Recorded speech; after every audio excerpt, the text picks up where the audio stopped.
Dans cette vidéo, encore l'exercice numéro 11 du TD numéro 3, donc nombre réel et suite numérique. Donc cet exercice a fait l'objet du deuxième exercice dans l'examen de janvier 2020, donc l'examen de l'année dernière, de la section MP1 bien sûr. Donc voilà, donc l'exercice 11. Donc c'est un exercice qui utilise donc plutôt la partie 1 du chapitre numéro 2, ça c'est la partie nombre réel, avec des propositions de caractérisation séquentielle qu'on a vues dans la partie des suites. On dispose ici d'une partie non vide de R, donc A inclus dans R non vide, et puis on définit la notion d'ouvert de R comme étant donc, un ensemble est dit ouvert si pour tout x dans cet ensemble,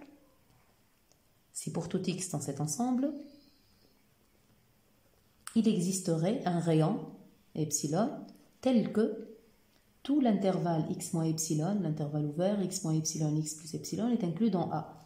Ce qui veut dire que si A, je ne sais pas, donc A est une partie, et finalement, ouvert, ça veut dire que pour tout x que je prends, je trouverai tout un voisinage de x à droite et à gauche qui sont dans A. C'est-à-dire, par exemple, A ne peut pas être avec une borne fermée ici. C'est-à-dire, A ne peut pas avoir ça parce qu'il n'y aura pas tout un intervalle plongé.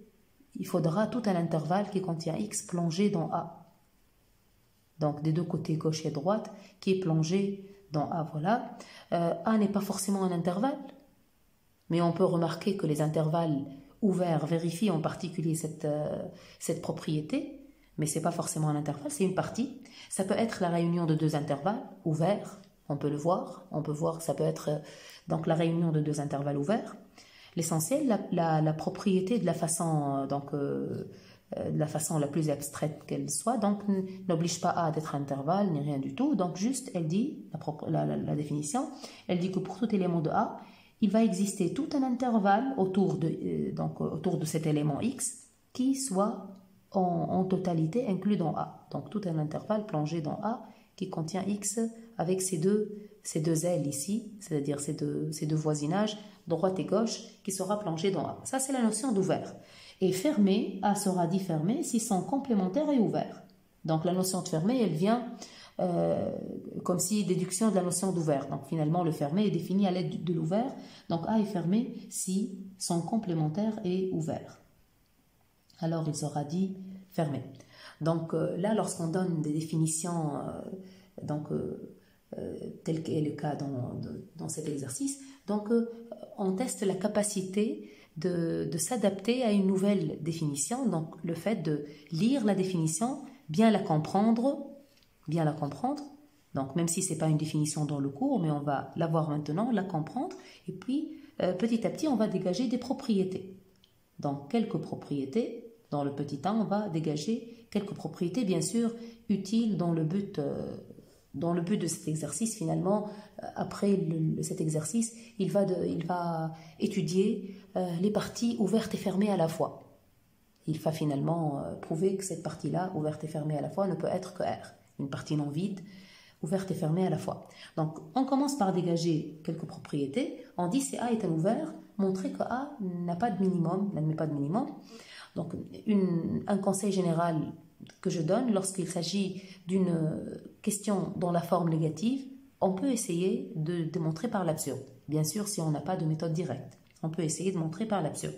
Donc, si je suppose, moi, que A admet un minimum, donc, si on suppose par l'absurde,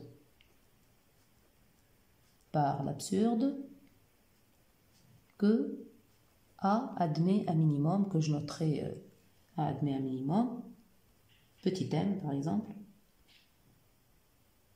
un minimum petit m, qui serait un minorant, petit m serait un élément, et pour tout x dans A, petit m va minorer x, c'est-à-dire petit m minore A, voilà un minimum.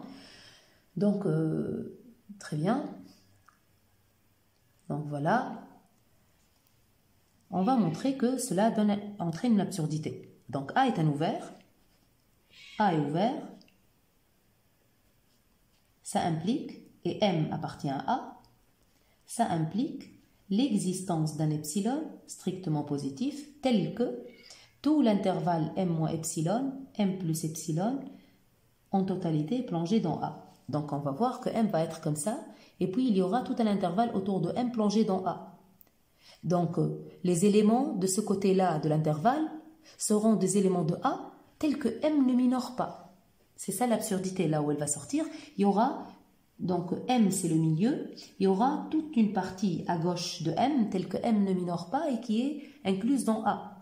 Donc c'est ce qu'on va dire. On peut prendre un exemple dans cette partie. On peut prendre M moins epsilon sur 2. Donc il est donc lorsqu'on schématise ici, lorsqu'on fait le schéma, donc voilà M moins epsilon, M plus epsilon, et ça c'est en totalité dans A, en totalité inclus dans A. C'est-à-dire que derrière M, on peut choisir ce point. Derrière M moins epsilon sur 2, ça c'est le milieu entre M et M moins epsilon, c'est M moins epsilon sur 2 par exemple, et qui est un élément de A, finalement ça va être un élément de A, et qui n'est pas minoré par M. Donc on va dire, or, donc voilà, or, M moins epsilon, où on a M moins epsilon sur 2 inférieur à M, d'une part, et M moins epsilon sur 2 donc appartient à M moins epsilon, M plus epsilon, qui incluse dans A. Donc voilà. Donc on peut appeler ça 1, ce qui contredit 1.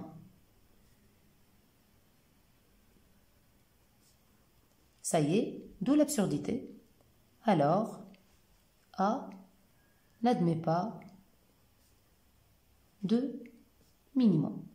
C'est-à-dire ce qui contredit le fait que M soit minorant de A. Voilà un élément de A et qui est inférieur strictement à M. Cela contredit le fait que ce soit un minorant. Donc, alors A n'admet pas de minimum. Très bien. Une partie ouverte. Donc ici, on utilise le fait que c'est un ouvert et que c'est un élément. On trouve un intervalle dans A. Puis, on utilise le fait qu'il y a un élément qu'on observe, qu'on voit, un élément strict inférieur à M et cet élément, il est un élément de A. Donc ça y est, ça contredit le fait que ça soit un minorant. Donc on exploite le fait que ça soit un élément et on exploite le fait que ça soit un minorant. Dans une argumentation telle que celle-là, on n'écrit pas tous les arguments puis le résultat. Étape par étape, on utilise les arguments qui donneront une étape. Donc ça, c'était une étape donnée par ces deux arguments. Ces deux arguments, c'est le fait que A est ouvert par supposition de cette question et le fait que M appartient à A parce que M est soi-disant le minimum, supposé par l'absurde. Donc voilà, et puis on obtient alors cela.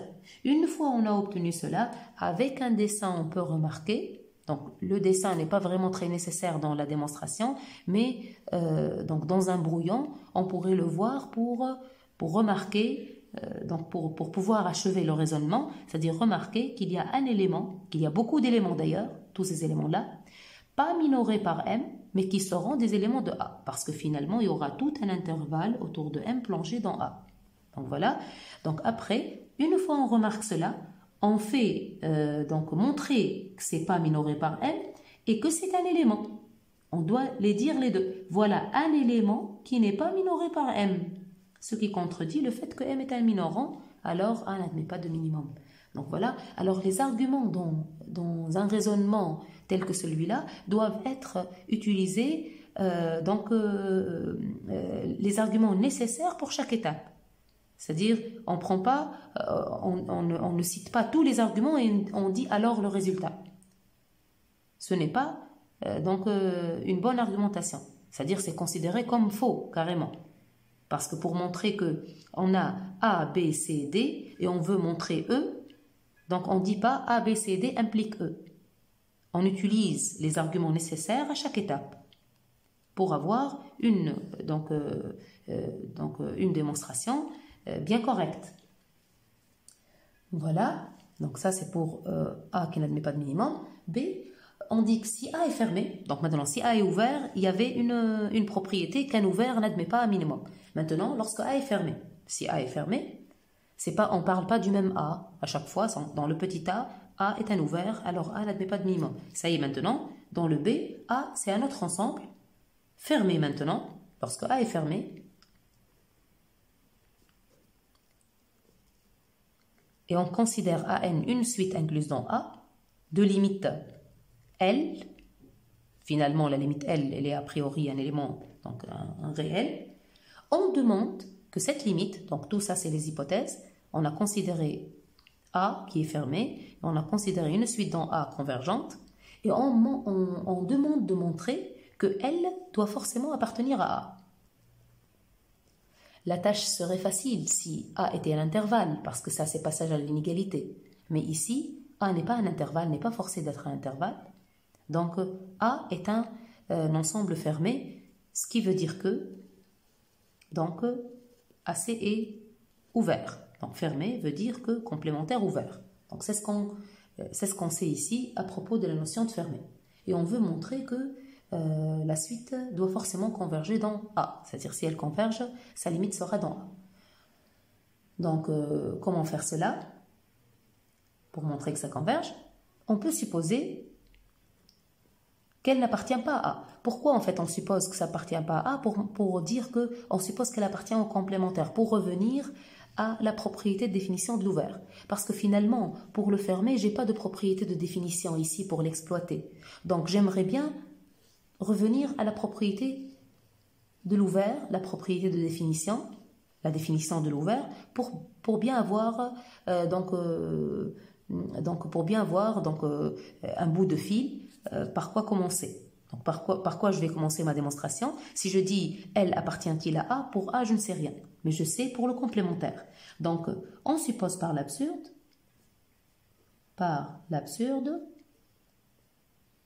que L n'est pas dans A, mais dans le complémentaire. N'appartient pas à A, donc appartient au complémentaire. Qui est ouvert? Bien sûr, parce que A est fermé par l'hypothèse, qui est ouvert, c'est-à-dire, donc, il existe, L est un élément d'un ouvert, il va exister un epsilon strictement positif, tel que la totalité de L moins epsilon, L plus epsilon, est incluse dans A complémentaire. Or, le L, il vient d'où? Il vient comme limite d'une suite, lorsque n tend vers plus l'infini. Donc, on sait que lorsque L est entre L moins epsilon, L plus epsilon, APCR, donc alors, APCR, tous les termes AN vont être entre L moins epsilon, L plus epsilon. Donc on rappelle la proposition du cours qui dit lorsque la limite L est strictement inférieure à C, tous les termes UN sont inférieurs strictement à C APCR. Et si votre limite L est strictement supérieure à C, tous les termes UN supérieurs strictement à C APCR. Bien sûr ici, avec L, c'est limite des UN. Donc la relation entre L et UN, c'est que L leur limite. Donc finalement, les termes suivent leur limite donc, dans les inégalités comme ça. Donc APCR, tous les termes seront ici. Donc qu'est-ce qu'on obtient? Donc, implique, puisque les termes sont là, c'est-à-dire les termes seront donc dans le L moins epsilon, L plus epsilon, qui lui est dans le A complémentaire, c'est-à-dire les termes dans A complémentaire. Or, la suite est dans A. Ça y est l'absurdité. D'où l'absurdité. Donc, des termes APCR dans le complémentaire de A, or on a bien dit que la suite est en totalité dans A. Voilà. Donc, or tous les AN sont dans A. Donc, d'où l'absurdité. Ça y est. Alors, L doit forcément appartenir à A. Ça y est. Donc, dans un fermé, si une suite converge vers un réel, sa limite doit forcément être dans A, dans un ensemble A fermé. Très bien. Troisième question. Si A est un fermé minoré maintenant, on va montrer que A admet forcément un minimum lorsque c'est un fermé minoré. Donc, A est fermé plus minoré. Donc, bien sûr, A dès le début considéré non vide. A non vide est minoré. Je ne dis pas fermé ici, pour dire qu'il y a une borne inférieure. Déjà, pour attraper un minimum, je commence par une borne inférieure quand même. Donc, A non vide et minoré implique A admet une borne inférieure. Une borne inférieure. Si ici je dis A non vide, minoré et fermé, alors A admet une borne inférieure. Donc finalement, ce n'est pas correct ce que je dis. Parce que j'ai ajouté un argument qui n'était pas vraiment nécessaire ici. C'est-à-dire un argument inutile. Je ne dis pas fermé dans cette ligne. Je dis non vide, minoré, alors admet une borne inférieure. Je pourrais la noter comme je veux. Bon, petit m encore. Une borne inférieure. Ce n'est pas forcément un élément de A. Mais on sait, liaison avec la question précédente, qui dit que toute suite dans A de limite L, elle va appartenir dans A, va être dans A. Donc, on sait qu'une borne inférieure, on peut toujours l'approcher par une suite. C'est la caractérisation de la borne inférieure. Donc, je rappelle la caractérisation. Donc, alpha égale inf A, si et seulement si. Alpha minore A déjà, donc ça doit figurer comme première hypothèse. Deuxième hypothèse, il existe, ça c'est caractérisation séquentielle de la borne inférieure qui facilite beaucoup, une fois on sait caractériser ses propriétés à l'aide des suites. Donc il existe une suite dans A telle que limite de cette suite est égale ce alpha-là. Voilà. Donc et ça c'est équivalent. Alpha égale à 1, alors il existe une suite. Dans notre cas, alpha égale à 1, alors il existe une suite. Donc ça c'est le rappel. Donc m égale, on l'a posé m égale inf A, c'est-à-dire il existe une suite AN dans A telle que limite AN égale à m. Et A est fermé, et là j'utilise alors la propriété fermée. Je dois le dire ici. À cette étape, je dois rappeler que A est fermé pour l'utiliser. C'est ça l'argument qui va me donner. Et A est fermé, alors d'après la question précédente qui s'appelle, donc là c'est la question 1b, alors d'après 1b, M appartient à A, limite d'une suite d'éléments de A qui est fermée. M qui était l'inf, on a bien dit dans le cours que l'inf et le minimum existent, donc lorsqu'il existe, ils coïncident. Donc finalement, lorsque l'inf est un élément, ça sera le minimum. Sup ou inf, lorsque c'est un élément, ça sera le minimum. Donc implique M qui était inf A, du coup ça devient minimum de A. Parce que c'est inf et élément, c'est-à-dire minorant élément, donc minimum. Parce que minorant élément, donc minimum. Très bien, donc ça c'est la démonstration, comment un fermé minoré admet forcément un minimum. Donc on a bien récapitulation de la première question, ouvert n'a pas de minimum,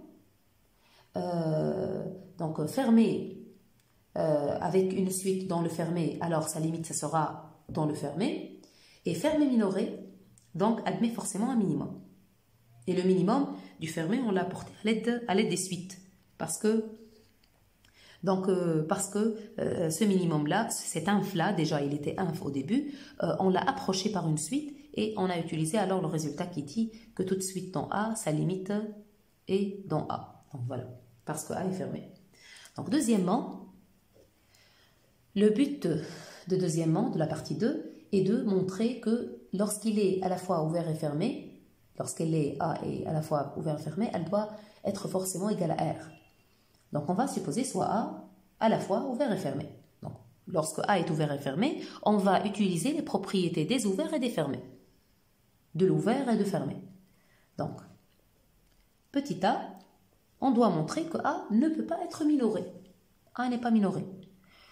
Je reviens aux étapes de la question 1 et donc je vois qu'on a montré que si c'est ouvert, ça n'admet pas de minimum. Si c'est fermé, minoré, ça admet minimum. Et là, c'est ouvert et fermé à la fois. Donc, si je suppose que c'est minoré, on suppose que A est minoré. On suppose que A est minoré. A est fermé.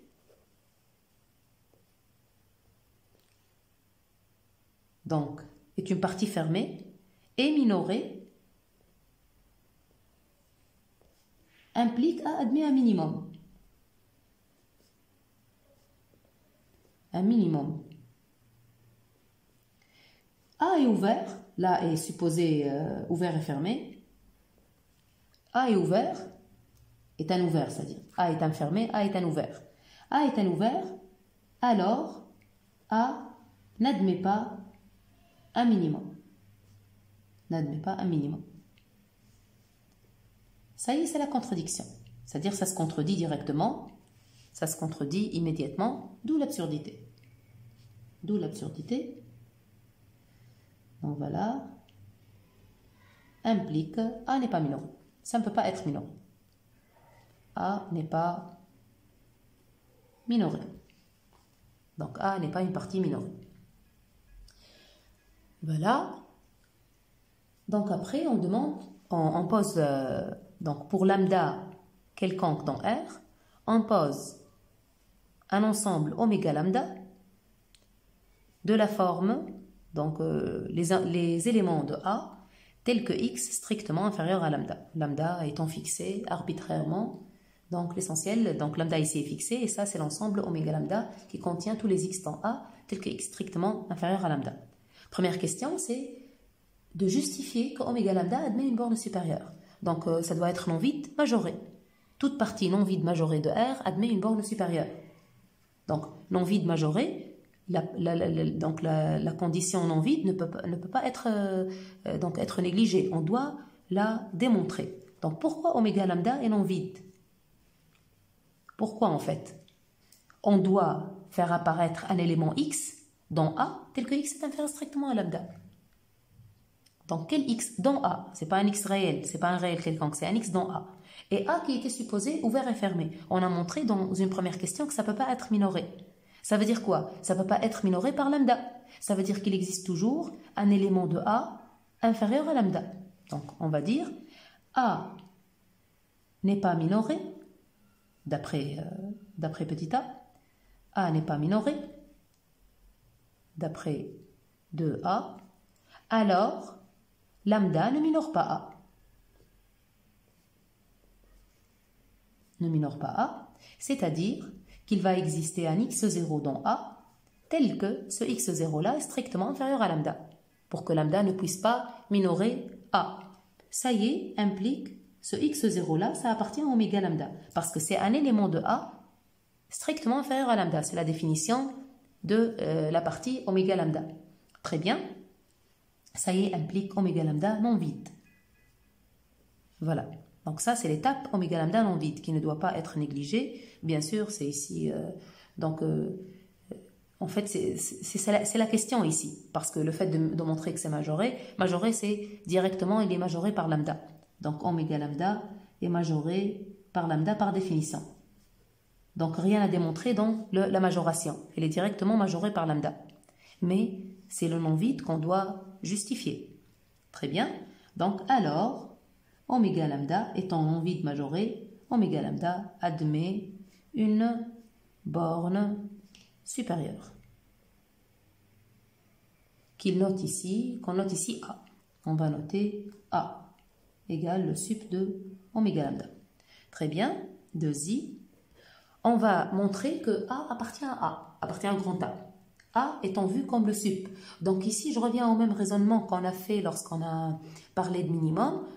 Donc un sup, on peut l'approcher par une suite. C'est la caractérisation séquentielle de la borne supérieure. Donc un sup est approché par une suite. Et on sait que A est fermé. Donc A est fermé, elle contient les limites de ces suites. C'est ce qu'on a prouvé dans une propriété précédente. Que lorsque A est une partie fermée de R, elle va contenir les limites de ces suites. Donc voilà, c'est ce qu'on va dire. A égale sup oméga lambda, c'est-à-dire qu'il va exister une suite AN incluse dans oméga lambda qui lui est inclus dans A, telle que, c'est-à-dire finalement c'est une suite AN qui va être incluse dans A, telle que limite AN est égale à A. Or, A est fermé, donc grand A plutôt, est fermé. Un fermé contient les limites de ces suites. Alors, petit a appartient à A. Ici, on a bien dit que la suite est incluse dans A. On l'a pas oublié. On n'a pas juste dit dans oméga lambda. On doit dire que c'est inclus dans A. pour encore dire une suite dans A, et A est fermée, une suite dans A, alors A appartient à A d'après, je mets l'adresse, d'après la propriété, donc prouvé dans 1B, dans la question 1B. Et on a bien utilisé la fermeture. Donc on a bien utilisé le fait que A est fermé, on a bien utilisé le fait que la suite est dans A. Et voilà, donc petit a appartient à A. Le sub de oméga lambda appartient à A. Troisième question. Donc la troisième question, il s'agit de montrer que A est égal à lambda. Dans la troisième question, il s'agit de montrer que A est égal à lambda. Donc on voit que A étant égal à sup oméga lambda et lambda est un majorant de oméga lambda, on aura, donc le sup c'est le plus petit des majorants, on aura forcément A inférieur ou égal à lambda. Donc c'est ou bien égal ou bien strictement inférieur. Donc on suppose par l'absurde que c'est strictement inférieur. Par l'absurde que A est strict inférieur à lambda. Et là on sait que A est ouvert. Déjà la question donc, de Zi, la question précédente, donc, a bien montré que A appartient à A. Et là, on nous indique d'utiliser le fait que c'est ouvert. Donc, on va utiliser le fait que ça appartient et que A est ouvert pour dire que il va exister un epsilon strict positif tel que tout le A moins epsilon, A plus epsilon, tout l'intervalle est plongé dans A. Et là, une figure démonstrative, A est fermé et ouvert à la fois, donc je le mets comme ça. Et puis, il y a A dedans, et A, donc il y a A moins epsilon, A plus epsilon, donc A ici. Il y a lambda quelque part, parce que A strictement inférieur à lambda. Donc ici, vous allez voir quoi? Vous allez voir que, sachant que tous ces éléments-là sont dans A, et le A, ça vient donc le petit A, il vient comme étant le sup de l'ensemble des x dans A tel que les x sont strictement inférieurs à lambda. C'est-à-dire, après A, on ne doit pas trouver des éléments de A qui sont strictement inférieurs à lambda. Après A, on ne doit pas les trouver. Mais ça, ce sont des éléments de A qui sont strictement inférieurs à lambda. Ici, d'après la figure que j'ai donnée, vous allez dire que lambda aussi est un élément de A. Non, lambda ici n'est pas forcément parce que A peut être un ensemble troué à l'intérieur. Donc A n'est pas forcément un seul morceau. Ici, c'est juste une figure comme ça, juste pour montrer l'idée. Donc ici, vous allez voir qu'il y a des éléments de A qui sont strictement inférieurs à lambda, mais en même temps strictement supérieurs à A. Et ça ne peut pas arriver du moment que A c'est sup de oméga lambda, c'est-à-dire après A, on ne doit pas avoir des x strictement inférieurs à lambda. Donc on va le détailler. On va dire, donc voilà, on peut prendre quel élément ici? On peut prendre par exemple A plus epsilon sur 2, par exemple. On est d'accord? Donc, mais sinon, il y en a d'autres qui disent si epsilon est très grand, ça dépasse lambda, je dois toujours prendre un élément, un élément ici. Donc, je pourrais prendre un élément de cette façon, A0, qui soit ou bien A plus epsilon sur 2. Si c'est A epsilon sur 2 est très grand, je pourrais prendre même le milieu entre A et lambda lorsque epsilon est très grand. Donc là, je pourrais dire A plus lambda sur 2. Je pourrais prendre ça, finalement, comme élément. Donc finalement, je pourrais prendre le min des deux. Le min de ces deux-là. Et finalement, ça sera toujours un élément dans A moins epsilon, A plus epsilon. Déjà, ça, c'est un élément entre A et A plus epsilon, finalement. Hein. C'est le côté droit. C'est entre A et A plus epsilon. C'est strictement supérieur à A. C'est entre A et A plus epsilon qui est inclus dans A. Bien sûr, c'est-à-dire c'est un élément de A. Donc, en même temps, et A0 est strict inférieur à lambda. C'est-à-dire A0, il se trouve entre A et supérieur à A et strict inférieur à lambda. Ce qui implique que A0 appartient à oméga lambda, parce que c'est un élément de A qui est strict inférieur à lambda, et A0 strict supérieur au sup de oméga lambda, d'où l'absurdité. Absurde. Donc on a écrit jusqu'à arriver à voir l'absurdité très clairement. C'est-à-dire, on a pris un A0, en principe ça soit A plus epsilon sur 2, si on a peur que epsilon soit très grand, je prends le A plus lambda sur 2. pas grave.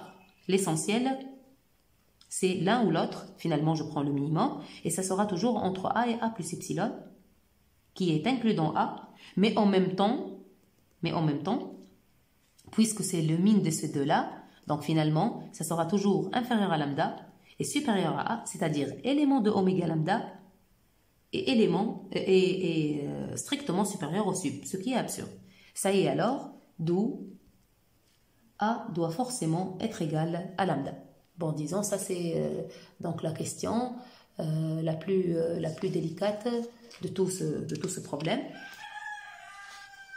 Donc, elle demande beaucoup de raisonnement. Dans une telle question, même si on met A plus epsilon sur 2 seulement, donc l'idée est claire. Donc, si un étudiant met juste A plus epsilon sur 2, il ne fait pas attention que epsilon peut être très grand. Donc généralement, il n'est pas sanctionné parce que l'idée est claire. L'essentiel est qu'il ait compris qu'il doit faire sortir un élément de oméga lambda qui soit strictement supérieur au sup. Donc, il le voit d'après la définition. Donc, voilà, d'où A est égal à lambda. Donc, finalement, déduire que A est égal à R. Donc, cette déduction, même si on n'a fait rien, même si on n'a rien fait, on a dit que pour lambda quelconque dans R, on a prouvé que lambda égale A, qui est égal sup de oméga lambda, mais qui lui appartient à A, d'après 2i. D'après 2i, ça appartient à A. D'après B2i. Donc très bien, ça appartient à A, ce qui implique, ça y est, quel que soit lambda dans R, on a lambda appartient à A. Implique, c'est une inclusion, R inclus dans A. Et bien sûr, et A inclus dans R implique A est égal à R. Et voilà donc la dernière conclusion. Cette conclusion, c'est juste de voir que c'était prouvé pour n'importe quel lambda réel quelconque que lambda est égal à un élément qui, lui, est prouvé appartenir à A. On a prouvé qu'il appartient à A, et ça y est, ça donne que A est égal à R. Et finalement, toute partie fermée et ouverte à la fois sera forcément égale à R. Toute partie non vide, fermée et ouverte à la fois, sera forcément égale à R.